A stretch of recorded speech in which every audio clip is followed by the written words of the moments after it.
Good day. God bless you. Welcome back, guys. My name is Zach, and this is episode 52 in the Healthy, Wealthy, Happy series. Do not conform to the pattern of this world, but be transformed by the renewing of your mind. Wonderful Bible verse there that I forgot to write down which one it was. So even if I was writing it, I was like, don't forget to write what verse that is again, because I forgot yesterday too. But I really like this. This is kind of where we're at on the channel. We're talking about breaking away from bad habits, breaking away, this Bible verse, even breaking away from the patterns of the world. The Bible says we're of this world. We're in this world, but we're not of this world. And this verse reaffirms that, but also reaffirms that how you change is transform your mind. That's what this channel is about. It's not about fasting or dieting or what calorie count you're eating or what, workout you're doing or what particular diet you're on. It's just to motivate you to do it, figure it out. Just don't give up is the biggest thing. It's what's motivating me and helping me so much right now is that I just really have this drive inside of me that is just, I'm not going to quit. It's like, Zach, what if in a month you haven't lost as much weight? Well, then I'm going to change it up. I'm going to keep trying. I'm going to do something else. I'm going to win. I'm going to keep fighting till I win. There's nothing wrong with getting knocked down, but I disagree with staying down. Get knocked down 7 times, get up 8. It is often the small steps, not the giant leaps, that bring about the most lasting change. And I believe that was Queen Elizabeth II that said that, is from what I wrote down.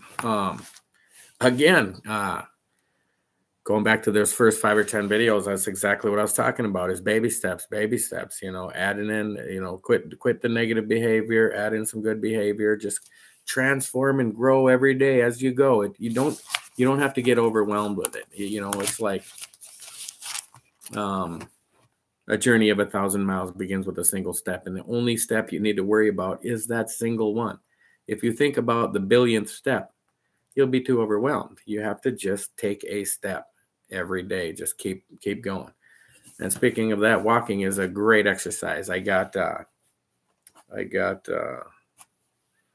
some extra walking in today. I just came out of my office, and that's a pretty big factory plant I work in, and just walked from one end to the other quite a few times, just getting some extra miles on my legs. So that felt good.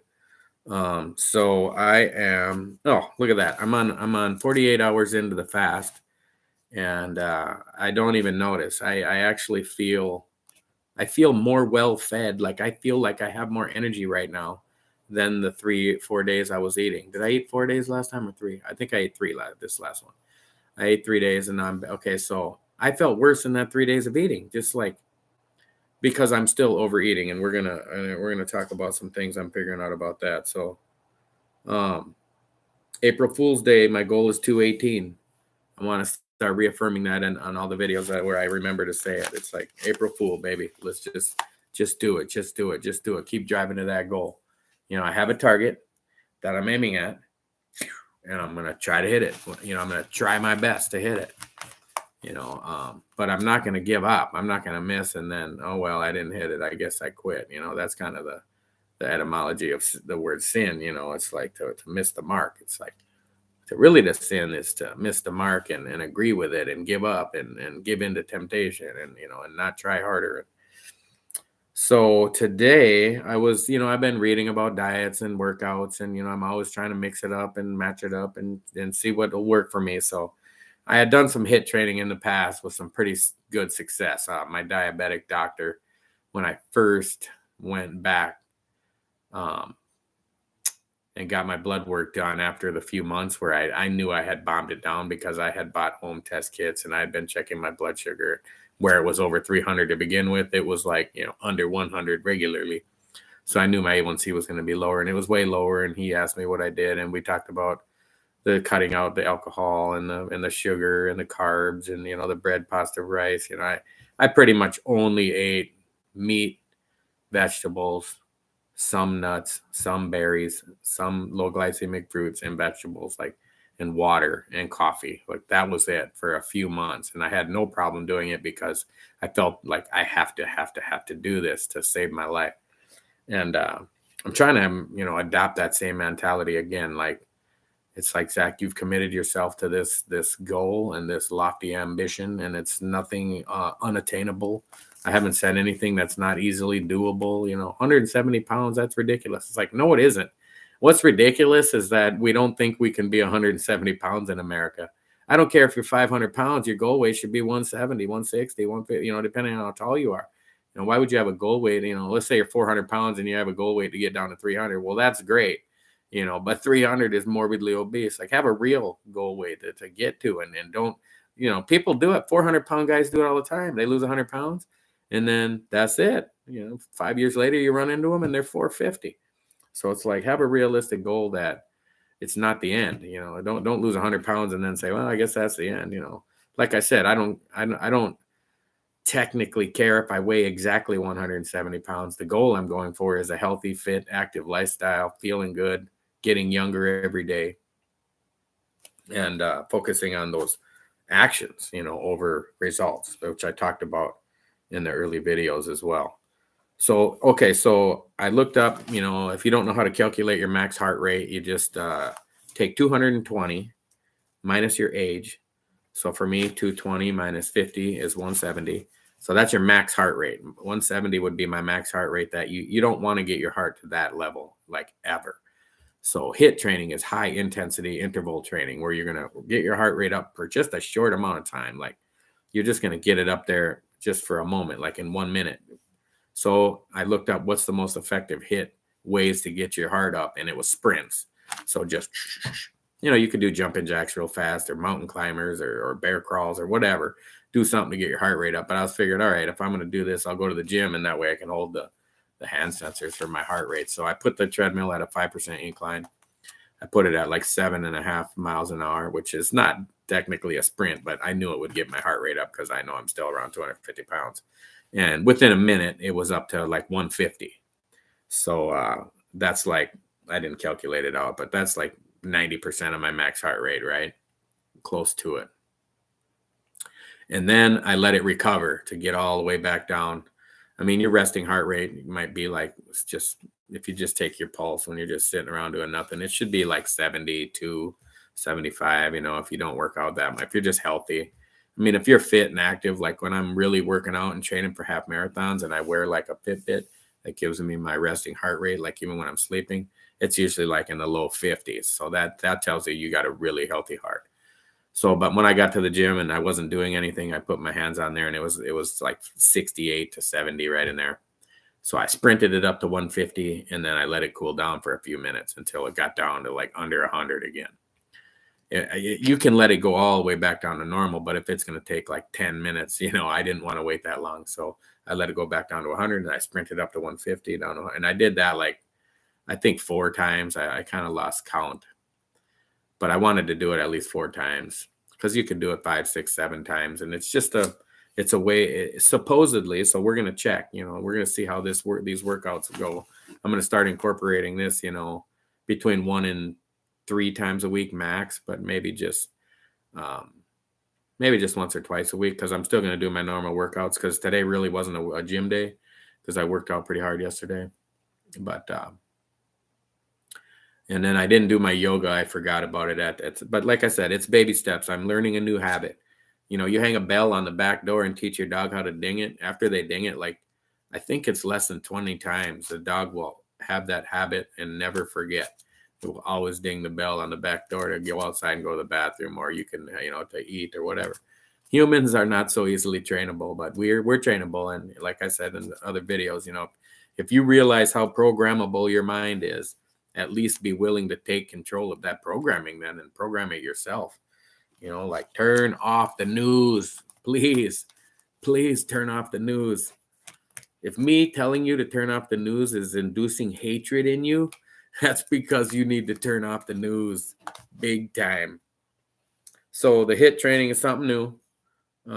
Just going to incorporate it in the routine. And, something else I've been reading about. So I've been reading about what diet I want to do after April 1st, because like I said, when I'm fasting, I'm dreaming about food a lot more than on my eating. On my eating days, I'm more irritated. Like, oh, did I overeat? Am I doing right? How many calories did I eat today? Like, I'm more irritated. But when I'm fasting, it's like it flushes out your body. You're not digesting. All that energy comes up and is able to be used by your mind, and your mental clarity goes through the roof.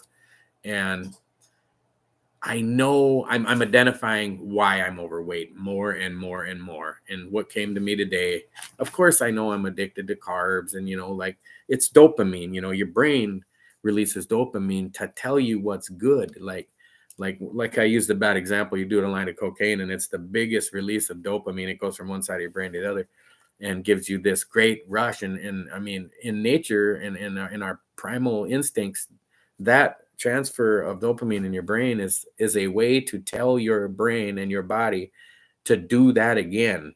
So like, obviously it's not a very hard to trick mechanism in our brain, because you would not want to continually do drugs, because that's not good, right? So the same thing with sugar. It's supposedly, I've read online, you can look it up yourself, but that sugar is 8 times more addicting than cocaine when it comes to that dopamine rush that you get. So I'm not saying I'm a super sweet tooth. I've brought up ice cream several times, but just the fact that I've told you I can easily pass it up, and I have recently. I haven't had any in like a month, even though I've eaten. Maybe I've had 3 or 4 days of eating several times, and I haven't had any. So it's no big deal. But really, it's that feeling of stuffed. Like, that's, I don't know, something in my mind is like, you got to eat and eat and eat. You got to graze. You got to just keep eating and keep eating.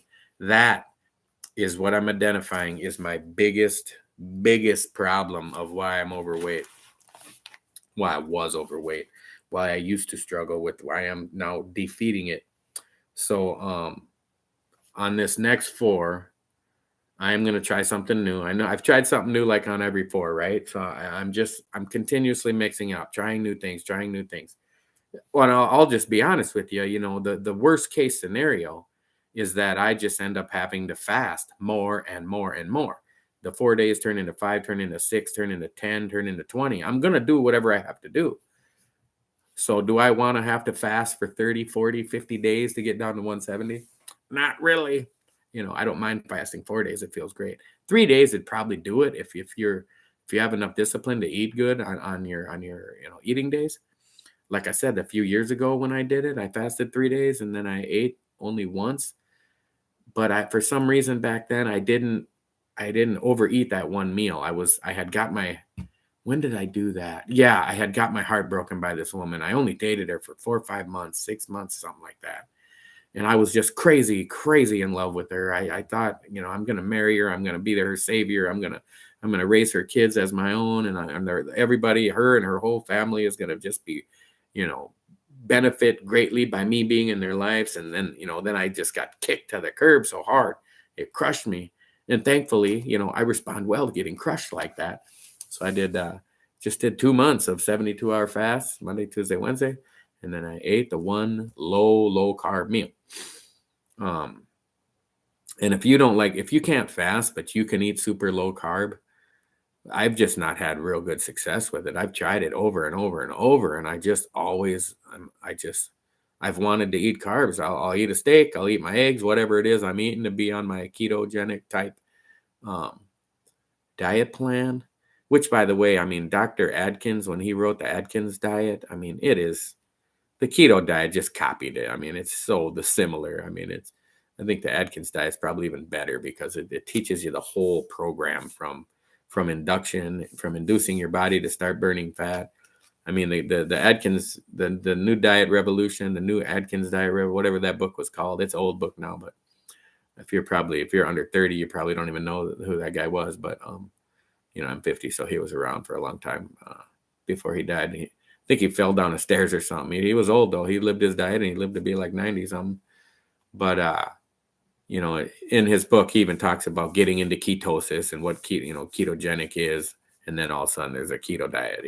So anyway, when I've done those in the past, like I'll eat my big ribeye steak and it's so delicious and I'm full, and I've just had that super strong desire to eat carbs after. Like, you got to eat carbs. And then I would, and I'd eat a big bowl of sugary cereal.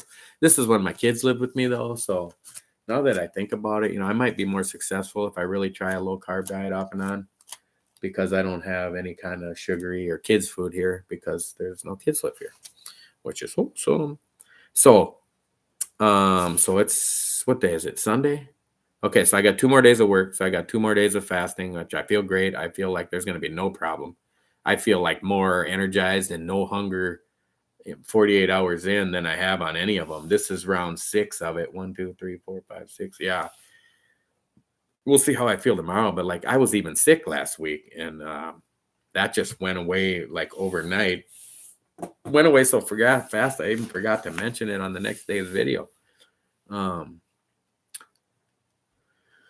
So just talking about these weeks, now that I'm looking at my chart over here, I was 248 2 weeks ago and then 250 last week. So I think I'm going to be below 250. I might even be below 248. I'm feeling like I'm doing great. I'm working out more during this fast. So because I worked out more in my last few days of eating, and then now I've worked out. Did I work out both? Yeah, I worked out both days this week of no eating so far. So 24 hours in, then I went to the gym, and now 48 hours in, I went to the gym again. So, and I plan on going to the gym tomorrow. We'll see if I can go to the gym all 4 days of this fast. That'll be the first time I did that. That'll be something interesting to see those results as well. So here's what I'm going to try, because I talked about it on my the last 4 days. I probably ate better than I had in any of the rounds of eating, but I did still overeat. Remember, I said I had the plate of like fried rice. I think I made it with like cut up turkey tenderloin and seasoned up and rice and fried it all together and made a big batch. And I had it for lunch. And then I had it for dinner, but it probably should have been 3 meals, but I made it into 2. So the dinner was like way too much. And I was talking about, I should have cut that in half and just threw it away, which I wish I would have, because that's the training, but there's no wish I would have. We're going this way. We're not looking at what happened last week. So my goal for this, it'll start Wednesday. So I could eat Tuesday night. That's 96 hours, but I'm going to see how I feel. If I'm, and it doesn't even matter how I physically feel. I can just overcome that. And I don't know. It's got a lot to do with my military training, maybe my martial arts training. I don't know. I trained a lot of different martial arts growing up, and I, trained hard and was in extreme pain from head to toe and never cared. I just did what my trainers told me to do. For example, I was kicking this wooden post one time when I was in this Thai boxing school with my shins. They toughen up. You're not supposed to land a kick with your foot. You actually land it with, like, if this is your foot, you want to land the kick with like that shin bone and whack on their head. So I was kicking this wooden pole for like, I don't know, 20 minutes or something with each shin. And one trainer was standing there watching me like, holy shit, this guy's lighting it up. And then another trainer, he's like, stop, your shins are just bleeding everywhere. And I was like, oh, well, I was just doing what you guys told me to. So, but it toughened up my chins, and I got some high head kick knockouts. So I'm thinking, what I looked up, like, how can you break like this overeating? Like, I'm not like addicted to food, because look I can go 4 days without fasting, right? It doesn't make sense almost, right? Like you're saying, Zach, you can go 96 hours, no food, no problem. Like, yep, no problem. I wake up on the first day of my fast and I know I'm not going to eat for 4 days. So I don't even think about it. I think about eating on my 4 days off, but I'm never thinking about like, man, I really want to eat right now. I don't want to eat right now. I want to win. I want to lose weight. I want to be healthy. I want to benefit. I mean, the healing of your body. I mean, the rash, whatever, like the psoriasis is just gone. No medication, no prescription drugs, just fasting healed me. Man, I saw a picture. I wish I knew how to figure out this video editing, but now that I can see my picture just as I'm live here, I found a picture of when I was like 285 from like a year or two ago, before, because I lost weight both of those years, but I had ballooned up to 285. And man, you could see the difference in my face. It's like, I mean, it looks like a coconut, but it looked more like a pumpkin back then. And when I can try to figure that out, I think what I need to do is like marry a woman that knows how to edit videos, and just kind of be a team. We'll be like the YouTube family. So I'm going to try it, that I only eat 400 calorie meals. and I've never done this, so this is new experimental thing I'm trying.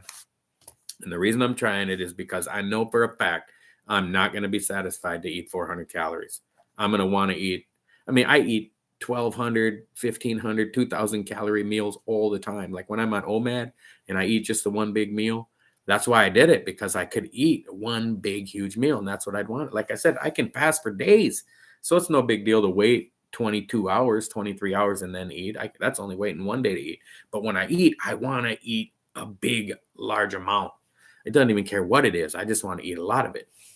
And it hit me one time when somebody asked me if I want it. I've even joked with people, like say they're eating something, like say they're eating a can of chips or something. And they're like, you want one? And I'll like, no, I want them all or none. And it's like, I've said it as a joke, like for years, but it's in my subconscious. It's real. I don't want one. I want the whole bag or the whole box of cookies or none. So 400 calories. And then I'm just going to have to tell myself, okay, Zach, you're going to eat this little meal. And I already started like, how many scrambled eggs is 400 calories? How many ounces of ribeye is 400 calories? How many, oranges is 400 calories? I got a list of stuff going. So let's say, I'm still going to maybe not eat. I don't know if I eat like 400 for breakfast and then a snack and then 400 for lunch and then a snack and then 400, because I still want to eat like over 2,000 calories. I still want to support my metabolism while I am eating. The fasting, cleans you out. And then I want to support my metabolism while I'm eating. Guys, I wanted to try to beat my record of 4 live viewers. And I only have 2 right now, but please like, share, and subscribe to the video. If you're not already subscribed, if you haven't already liked it, if you haven't already shared it, please do that, guys. Get the word out. We're building a community. And speaking of that, welcome to the, I think, maybe like 8, maybe 9 new subscribers since yesterday. So yay. Oh, Jen, are you still there? You're supposed to comment. 8:48. Oh, she's 4 minutes in. So, thank you for liking the video, whoever just did that. So like I'm going to eat like a cantaloupe and a half a cup of cottage cheese or something. I looked that up as like 400 calories. I'm going to eat like 3 scrams. And then I'm going to want more, but I'm just going to take, okay, that's all you get for now. And then I'm going to just wait. I'm not going to wait in 5 hours like I do between breakfast, lunch, and dinner, because then I won't get enough meals in. So I'm going to have to cut it down to like 2 hours or something. So I'll eat like 400, 400, 400, 400, 400. That'd be 2,000. Maybe do it 6 times, 5 or 6 times. 5 would be 2,000. I don't know if that'd be enough. I better do it. Well, I'll do it at least 5 times. Maybe 5.5. Maybe one of the meals can be a little less. I don't know if I want to eat 24. Yeah, no, 24 would be great. So I'll do it 6 times. I'll do 400 calorie meals 6 times, and some will be a little less and some will be a little more, but it'll average out. So, guys, also, I'm driving my way to monetize the channel. I want to grow the community. I want to help people. I want to change people's lives. I want to help people lose weight, feel great, get in shape, really longevity. I want people to live healthy lives without. I better unplug that. I don't know if all that noise is happening on my video. Stupid phone. Just living a healthy life. I'm not trying to sell some diet. I mean, I'm just showing you what I do, and if you can do it or not. But really, it's the mindset. It's the goal setting, the baby steps, the mindset, the ambition, the never give up. And I think people are going to be able to start off with episode 1. And I'm going to make some more videos, maybe to even preface episode 1 and put it in the beginning of the playlist, especially once I'm down more weight, and just give people kind of a overview of what to expect. And I know some of the videos are boring. Some of them are a little better. Some of them I have a little more to say. Some I don't, but just to pay attention, because I even go back and I'm like, man, that was my mindset right there in that video. And that helped or didn't help, and I'm already catching myself and fixing myself and correcting. And it's getting to be so many videos now that I can't. The first 5 or 10, I would watch them all in a row. And then, but now there's, what was I on? 52, and there's other videos too. So kind of hard to watch the 52 videos when some of them are an hour long, like right in a row. So anyway, guys, welcome to the channel. All the new subs keep coming in. Please, guys, like, share, subscribe, comment on the videos. Go vote on the poll to see how much weight I'm going to lose. Is it going to be minus 30, minus 40, minus 50, or over 50? I'm thinking it's for surely going to be over 40. It's going to be 40, I think, minimum. And then if over 50 will be like, I'll be overjoyed, because then the 218, like if I lose 52 pounds, that'll be 218. So we got a long ways to go, and I'm feeling good. It's working. If I can stick to this on the next 4 days of eating, I think I'm going to have an actual whole 4 days off for once. I'm supposed to be 4 days on work and 4 days off work, but they keep having me work extra days on my 4 off. Like 2 out of 3 or 3 out of 4 of the last times I should have had 4 days off, I didn't. But I get paid for it, so I agree to work. So what else can we yak about, guys? I just have a note here that says let shit go, guys. And it's talking about your mental health. I've had anxiety in my life. I've had depression.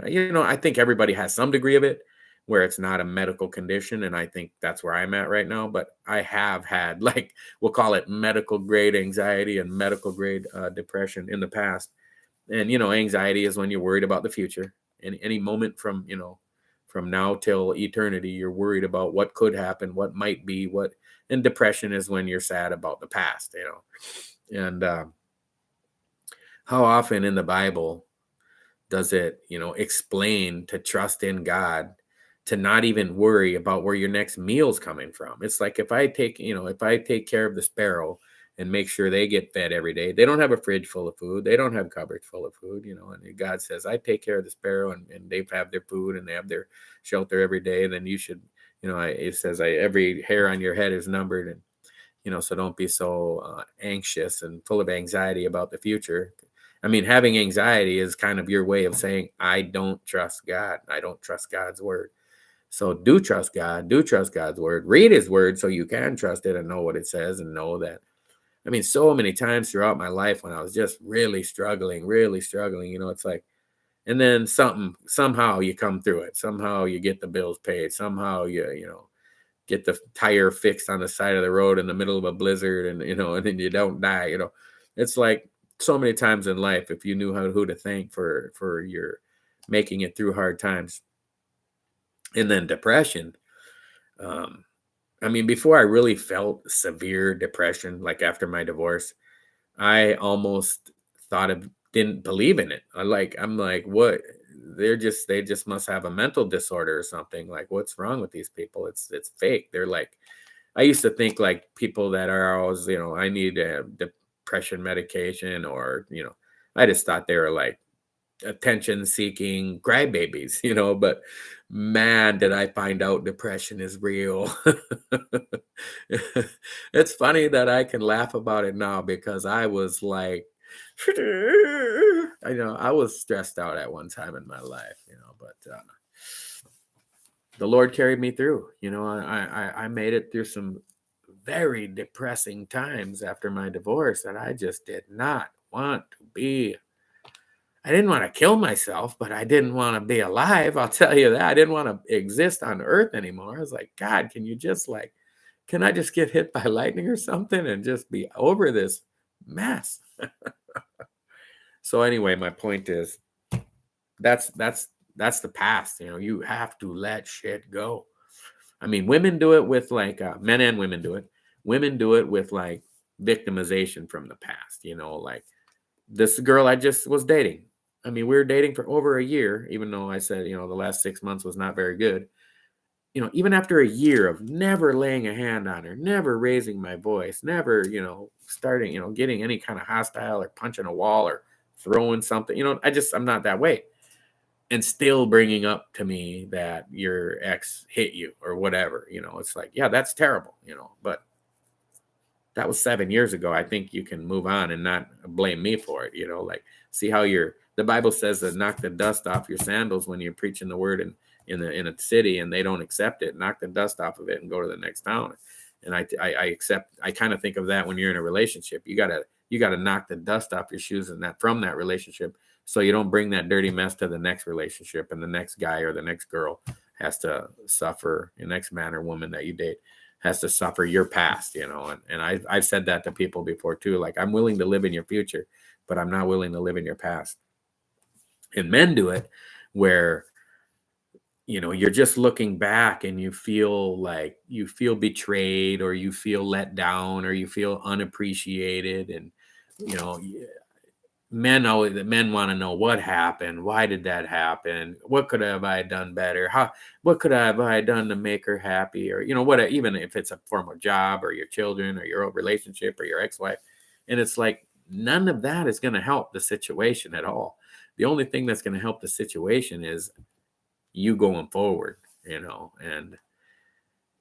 I talk a lot about self-help books, and I've read, like I said, hundreds of them. I mean, I'm just looking at 100 books here, and I got 250 or so on my Audible.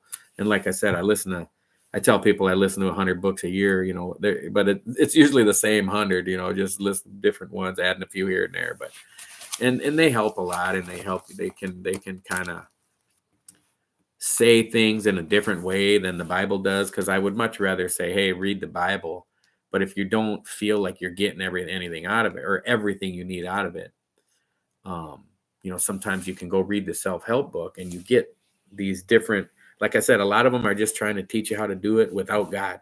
But then you just apply it to the Bible. Then you go back and read the Bible, and you see, like, do not conform to the pattern of this world, but be transformed by the renewing of your mind. You're like, the Bible does have these kind of verses in there, and that are like these self-help gurus are talking about, and you just sometimes you have to go read the self-help book and get their point. So then you go read the Bible, and you see that was the point of what the Bible verse was saying as well. And I really like this one from Queen Elizabeth II. It's often the small steps, not the giant leaps, that bring about the most lasting change. And I think the most important word in that sentence is lasting, because obviously if one guy takes this little tiny step and this other dude just dives off a cliff, I mean, the dude that just dove off the cliff made the biggest change in his life, compared to the dude that just took a little millimeter step forward. But is it lasting? Because, I've lost, like I said, I've been down as much as 95 pounds. Well, just let's say I've worked at my job right now for, it's almost 20 years. And in that 20 years, I have weighed between 213 pounds and 315 pounds, and up and down everywhere in between for 20 years. And I did it with giant leaps. I did it with like big crash fasting and big crash dieting and big crash working out, and like, I'm going to lose 50 pounds in 2 months. And I would, and I could still do it easily. I'm trying to establish that this is just going to be forever. So that's why I'm not trying to be super extreme, because I just don't, this has to be extreme. You got to have this extreme discipline, this extreme change of mind, this whole new mindset, the paradigm shift. And we'll see how I do. I just almost can't wait for this fast to be over. Where is it? Oh, the 5 or 6 400 calorie meals. I can't wait to do it, because I think it's gonna, because 400 calories, you are not gonna be full, but you're not gonna be hungry either. And that's where I said, like, my 19-year-old son, he does not eat past satiety. Like, when he is eating and, oh, I'm full, and I don't care how much food is left. He's done, and he's ripped, and that is the people that win. That can push away the food, that cannot overeat to begin with. Like, when he lived with me, if I bought like a bag of chips for him to snack on, like whatever he liked, loaded potato or something like that was called, and that bag of chips would last him until they were stale, and they'd still not be gone, and we'd have to throw them away. But if I cracked them bad boys open, they'd be gone in 20 minutes or however long it took to graze on them things, because they're going until they're gone. And that's what I got to break. Maybe one of these days too, I could even do that exact thing. Maybe one of these 400 calorie meals, just as a little cheat, but that'll keep it under 400 calories, is to just go eat like 400 calories worth of those. What are the ones in the Pringles? Little stack of chips. Maybe those little cans. I bet you they're right around 400 calories for that tiny little can.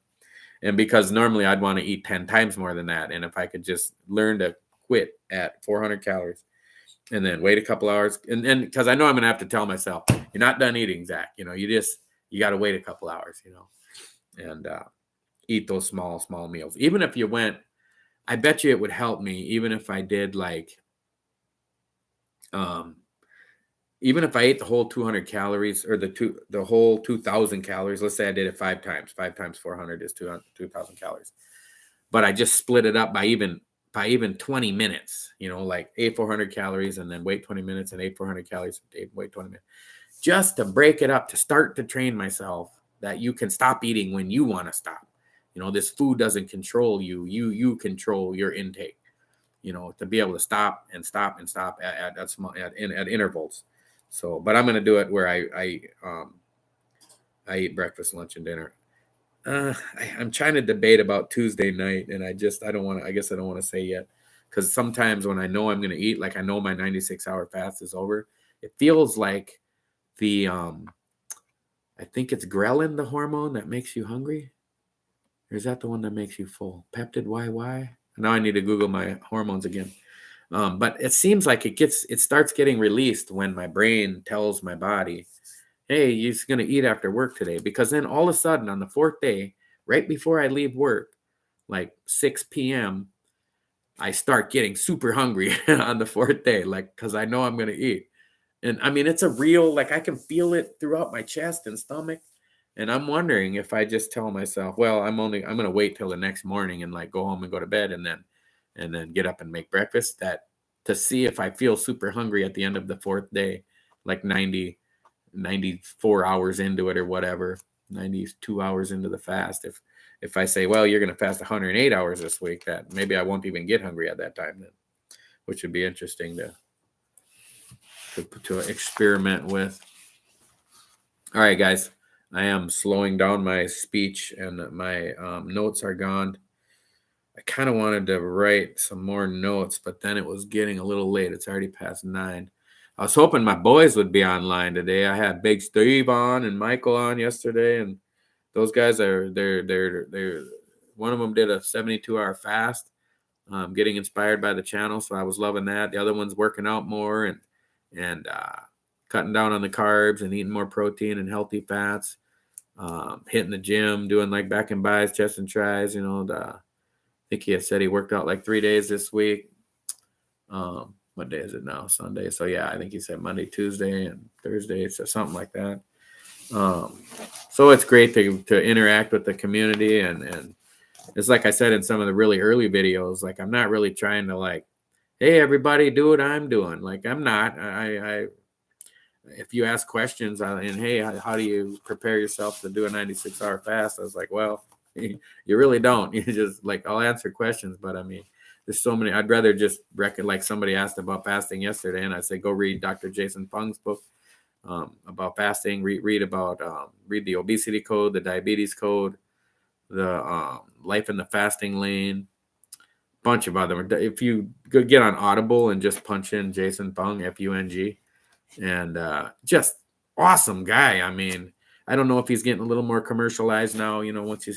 Once you start making millions, it's probably hard to stay honest. But his early books are definitely just straight up honest. And he has some YouTube, or no, he has a pretty big YouTube channel now. I remember at first when I first started reading his books, he didn't have much on YouTube, but now he's got a pretty regular. He updates his YouTube channel pretty regularly with different videos about intermittent fasting and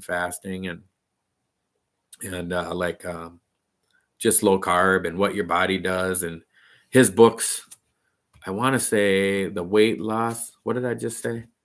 The Obesity Code. That book is a ton of information. Matter of fact, I'm gonna listen to that book again because it tells you all about the hormones and the regulatory things going on in your body that are what makes you hungry, what makes you full, how does your body store fat, how does it burn fat, how do you get diabetes, how do you get rid of it?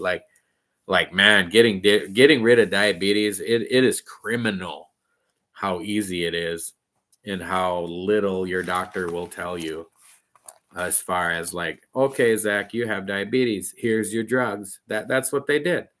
January 1st, 2016, I was 315 pounds. I felt like shit. I lost 20 pounds. 3 weeks later, January 23rd, I got the call from the doctor. He said, you got diabetes, A1C 11.2. 3 months later, I weighed 245 and my A1C was 6.1. It was with no medication, no shots. And the doctor, it was almost mad at me. Like, what did you do? You better, well, how did you do that? How did you know what to do? Yeah, exactly. How did I know what to do? Because you didn't tell me, doc. But then thankfully he was like a South Korean dude. So he knew. He was like, okay, Zach knows what he's doing. So he's like, all right, Zach, let's look at your numbers. Okay, man, you're doing great. He goes, at first he's like, lose 20 more pounds, because he saw me lose so much weight. He thought I was lighter. But then he looked, because I went from 295 to 245, but 245 is still way overweight. And he's like, lose 20, 30 more pounds. And he looks at my chart and he's like, well, maybe like 50 or 60 more pounds. And then he's like, get on YouTube and look up like HIIT training. And that's why I was telling you I did HIIT training before, because my doctor actually told me, he's like, do HIIT training. And it takes your body a long time to replace that oxygen that you burn up by getting your heart rate up so high. I only did it 4 times, up, down, up, down, up, down, up, down. And next time I'm going to do it 5, and I'm going to work my way up to doing it like 7 times. And anyway, it takes a couple days for your body to replenish all that oxygen you burned up. Because when you're just walking slow, your body doesn't burn up any stored oxygen. It's just using the oxygen that you're breathing. But when you do a hard anaerobic, instead of aerobic means your air is keeping up. Anaerobic means your air is not keeping up. So then your body burns up all this stored oxygen that's stored in your muscle cells. And it takes days to replace that. And while that takes fat, you have to burn fat to do that. So this is the theory behind HIIT training. So that's why I started incorporating some HIIT training today. I'd heard about it before. It's not super exciting because I like to work out long time. I like to go to the gym and be there for an hour, 2 hours. I've even been at the gym for over 3.5 hours in the past. Just recently, just like a week or two ago, I was at the gym for 3.5 hours one day. And I just like that. I just like, because, you're not eating, you're working out. There's TVs, there's people, there's hot women everywhere. There's buff dudes everywhere to look at, not that that's what I'm looking at, but if that's what you want to look at. But so the HIIT training, like, seriously took me longer to recover in between each hit than to get it. Because it only took me a minute to get my heart rate up to 150. And then it took like 2 or 3 minutes to get it back down to like 100. And then boom, boom, boom, boom. So maybe it probably took me 20 minutes to do the whole workout, maybe 30. I think I waited longer on like the 3rd round because it took my heart longer to get back down. But then, yeah. And then there's a woman was at the gym again, yakking my ear off, standing next to me while I was working out, but she don't bother me too much. She's kind of a positive energy type woman, but trying to motivate me, and she's like seems to be an encouraging human being, and which I don't mind. She doesn't seem to be a super Christian minded person like I am, but that's all right. Everybody can have their own thing. So, all right, guys, I think that's about it. Jump on board with Jesus. He is the winning team. When you're on his team, you win. There's no more game to be played. It's not going to overtime. Jesus won. The battle's over. You get on Jesus's team, you win. You don't get on his team, you lose. All right, guys. Jesus loves you, and I love you, and I will catch you guys tomorrow evening.